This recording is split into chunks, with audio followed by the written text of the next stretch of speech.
Black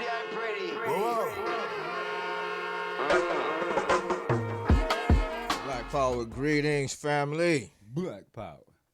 Here we go, another Africa Town and Beyond Black Power Hour for real today. We're looking to do another show this month, focus especially on Black August, raising up the continued struggles for the Black community with the prison industrial complex and what we could do for those who have been released back into society, but also most definitely what we could do for those who are still behind the walls. But before we get started today, we want to take a moment to acknowledge the transition of one of our great brothers in the village, the mighty Natty Bob. Natty Bob.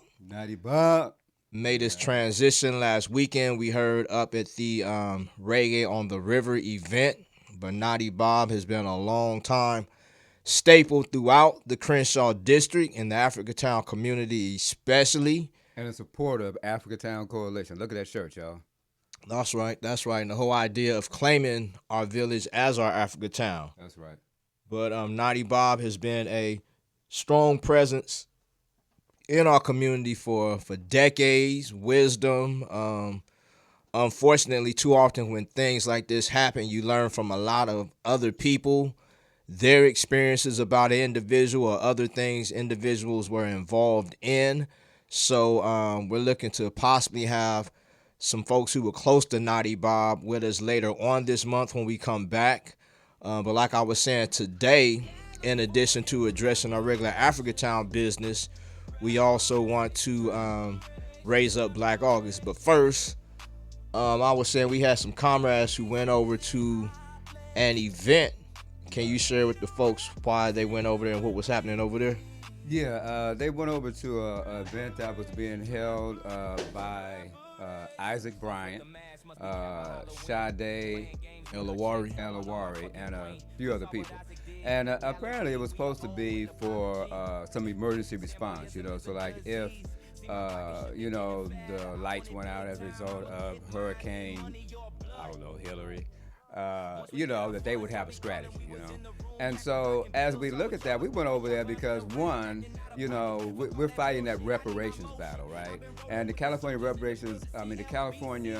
Legislative Black Caucus has sold the Black family out. So there is no safe ground. You can go to a church, you can go to the Capitol, you can go to a courthouse. There's no safe space where we ain't gonna show up. You know what I'm saying? So we showed up today. We want to make sure that our presence is being felt.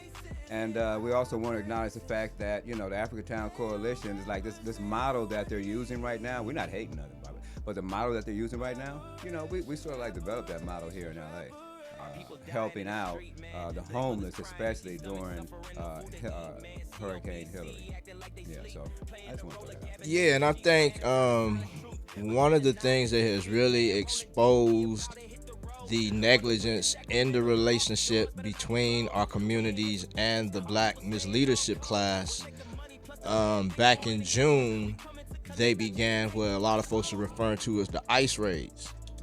And with that, we saw a number of our Black officials, get out there and get in support of, pushing back against these ICE raids, calling for sanctuary and protections, and even now, the past few weeks, calling for resources for other people. And for a lot of us, it's very disrespectful, considering how these same individuals, like Kevin was saying, the California Legislative Black Caucus in particular, were involved in now 2 years in a row not pushing any real reparations. Last year they actually blocked the two real reparations bills that were presented by former Senator Steve Bradford, and then they themselves presented a bunch of bogus bills, and now here they are again this year, not even calling it reparations. On one end they'll say, well, these bills aren't reparations, however they're presenting them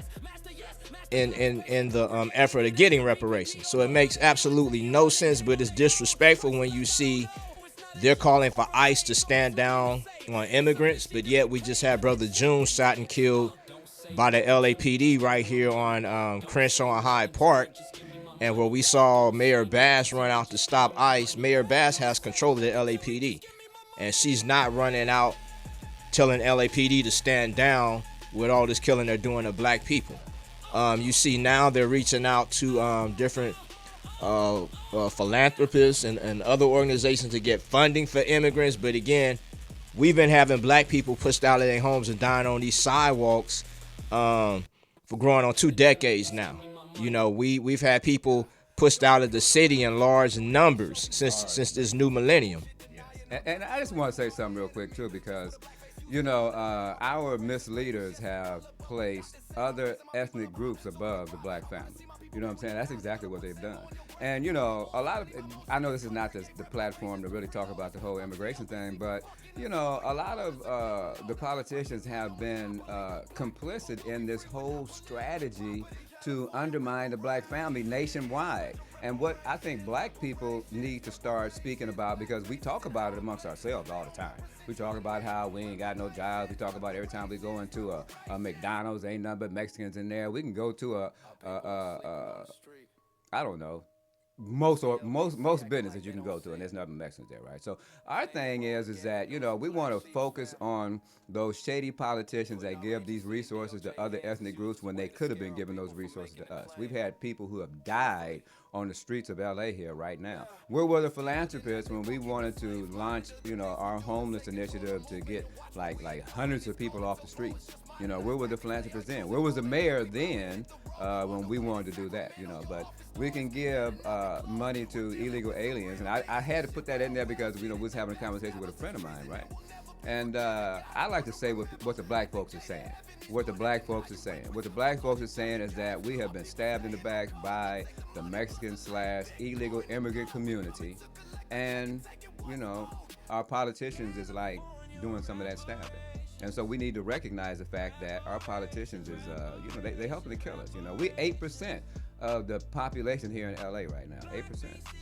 And our politicians, black politicians, sat here while that happened. While Africa Town Coalition sounded the alarm, fought the battle, but they stood up with their chest big and all of that, and all these nonprofit organizations, they got their money and they run their little programs. But right now today, look how the dominoes are falling. All right, and our brother Zeno was pointing out this morning, even after all of this we've raised up over the past several weeks, several months, there is still nothing happening on behalf of black people, which again is very insightful when you consider they're talking about getting financial support to folks who are newly arrived to this country, like within the next couple months, if not next couple weeks. Again, since COVID, we've had how many black folks being pushed up out of this city and state by the thousands. And you're going to tell me not one person thought to ring the alarm and like Kevin said, reach out to these philanthropists to help pay some mortgages, pay some rent, help some black property owners. Some of the same hotels that we just saw Karen Bass run out to Van Nuys and put people in them. Why are they not housing black people who are out here sleeping in their cars and on these sidewalks in some of these hotels? No, people don't want to go in these shelters that they're calling interim housing. These are crazy houses. These are open door jail cells. So again, it is very disrespectful for some folks to say, oh, well, Isaac is trying his best by pushing like an AB7, but he did not push to get immigrants preferential college admission. He did not push, and the rest of the COBC did not push to get the illegal immigration funding to study what's happening. They pushed to get funding to get direct, immediate support to them people. And that's what we're saying. And, a lot of folks say, well, we got next year and we're going to vote them out. But some people won't have till next year. Like we just said in the beginning, our brother Natty Bob just made a transition this past week. And I'm sure had he had more resources and some of that stress was relieved from him, he would still be here with us like too many other people who are being left to live and die out here on these streets. So we're saying it's not acceptable. We don't have a year to wait to vote these people out. That's why you see us with a lot of the aggressive confrontational politics that you see us in right now, because something has to happen immediate, just as it's happening immediately for these other people. And just to kind of dovetail on that, it's like this is Black August. And so August 31st, 2024, the betrayal went down. You know, and so maybe if it would have been like September the 1st. It wouldn't be so Yeah, devastating. you know what I'm saying? We wouldn't really be like, but you know, Oh Black man. August is a serious thing, right? You know, we're going to get into that too, you know, Black August, because, you know, I was in the prison system for a while, you know, and what happens inside also matriculates out here. And what happens out here definitely affects what happens in there, you know what I'm saying? Because up in there, we got all the visual, we got the television, we got all that, and people are coming in from the streets, you know, so. I just want to say one quick thing though about Natty Bob, you know, because Natty Bob, one thing about prison too, because we're gonna talk about prison a little bit. One thing about prison is that it kind of puts you in a time warp in a way, you know, because the more time you do in prison, the less connected you are to the streets. You know, and I was talking a little bit earlier about another video what we did, and it was like, you know, did you? One of the questions was, did you? How much did you participate in communication, and how much did it affect your life? You know, and so like if you choose not to participate in a lot of communication, what happens is that you really fall back. And so when I got out, it was like a whole wow, you know, like wow, you know what I'm saying? And so people like Natty Bob, I got to know him. He was a really good brother. I really appreciated, you know, knowing him, but I didn't know him in his prime. And there's a lot of people that you will not meet and you will not know in your prime, even though you'll be right there with them and they'll be looking at you and you looking at them, but you just won't be there because prison is like a time warp, you know what I'm saying? And that is one of the challenges, you know, during this whole revolutionary struggle when you up in that prison is to keep your mind set so that you can get out there and do the work you need to do. So yeah, family, we are still on the front line in this pushback against the gentrification. We are still doing what we can to get our unhoused brothers and sisters housed, but also those of you who are facing eviction, facing foreclosure, or other issues that you're dealing with right now to maintain your presence here in the city, reach out to us because I always try to remind folks quite often they get over on us because we think we're dealing with something as an individual, not realizing it's a systemic attack. And there's multiple people dealing with it, and the more of those people we can bring together to push back against it, the more successful we are. So we're going to take a break, and like I said, we have a guest we're about to bring up so we can get more into Black August. Yeah.